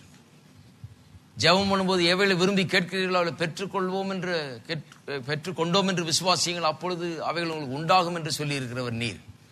ஆகவே நாங்கள் விசுவாசிக்கிறோம் ஆண்டவரே. கேட்கிறவைகள் எல்லாம் ஏற்கனவே எங்களுக்கு உண்டாயிருக்கிறது, அவைகள் எங்களுடையது என்று நாங்கள் விசுவாசிக்கிறோம். ஆகவே அவளை பெற்றுக்கொள்வோம் என்று நாங்கள் எதிர்பார்க்கிறோம். எங்களுடையது. இந்த உறுதியின் நிச்சயம் உள்ளத்தில் உண்டாகட்டும். வேத வசனத்தின் மூலமாக தேவன் இவர்களுக்காக ஏற்படுத்தின காரியங்களை குறித்த உறுதி, ஆழமான நிச்சயம் அதிகரிக்கட்டும் கர்த்தாவே. ஒவ்வொரு நாளும் தங்கள் சுகத்தையும், தங்கள் ஐஸ்வர்யத்தையும், தங்கள் நல்வாழ்வையும், தங்களுடைய வாழ்க்கையின் எல்லா ரீதியிலும் நல்வாழ்வை, டோட்டல் வெல்பீயிங், இதை அவர்கள் விசுவாசிக்கட்டும்.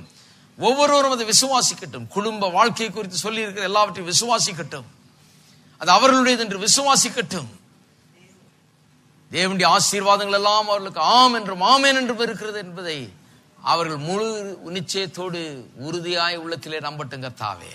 அவள் கேட்டுக்கொண்ட யாவற்றையும் பெற்றுக்கொள்கிறபடி ஆளுமுக்கு ஸ்தோத்திரம். ஸ்தோத்திரம் கர்த்தாவே, ஸ்தோத்திரம், ஸ்தோத்திரம். பெரிய காரியங்களை எங்களுக்காக வைத்திருக்கிறீர். அவளை பெற்று அனுபவிக்க எங்களை நீர் ஆயத்தப்படுத்திக் கொண்டிருக்கிறதற்காக உமக்கு ஸ்தோத்திரம் கர்த்தாவே. ஸ்தோத்திரம், ஸ்தோத்திரம், ஸ்தோத்திரம். தேவனே நாம மகிமைப்படட்டும். ஒவ்வொரு வாழ்க்கையும் இந்த உலகத்துக்கு முன்பாக ஒரு காட்சி பொருளை போல இருக்கட்டும். அநேகர் கண்ட ஆச்சரியப்படத்தக்க அளவுக்கு ஒவ்வொரு குடும்பமும் வாழ்க்கையும் இருக்கட்டும். பதில்கள் இயேசுவின் நாமத்தில் உண்டாகிறபடியால் உமக்கு ஸ்தோத்திரம். ஸ்தோத்திரம் கர்த்தாவே. உமக்கே கனம், மகிமை, துதி யாவற்றை செலுத்துகிறோம். இயேசுவின் நாமத்திலே ஜெபிக்கிறோம். ஆமென். நம்முடைய கர்த்தராகிய இயேசு கிறிஸ்துவின் கிருபையும், பிதாவாகிய தேவனுடைய அன்பும், பரிசுத்த ஆவியானவருடைய ஐக்கியமும் நம் அனைவரோடும் இன்றைக்கும் என்றைக்கும் சதா காலங்களிலும் இருப்பதாக. ஆமென். நம்ம எல்லாரும் சேர்ந்து இந்த பாடலை பாடுவோம். பிறகு நாம் கலைந்து செல்லலாம். எல்லாரும் சேர்ந்து பாடுவோம்.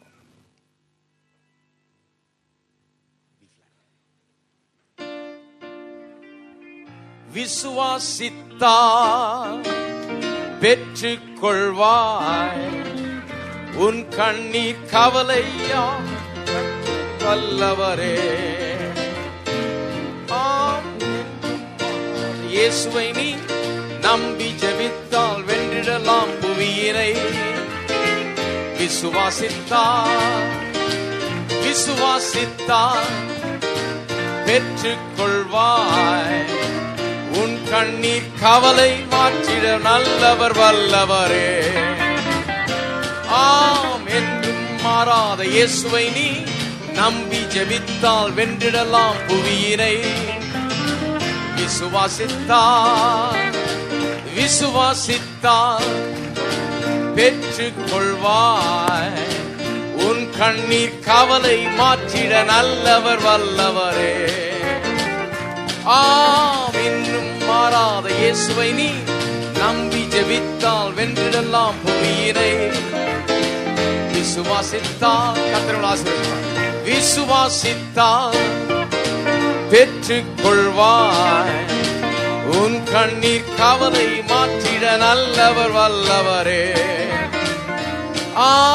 இன்றும் மாறாத இயேசுவை நீ நம்பி ஜெபித்தால் வென்றிடலாம் புவியினை. விசுவாசித்தால்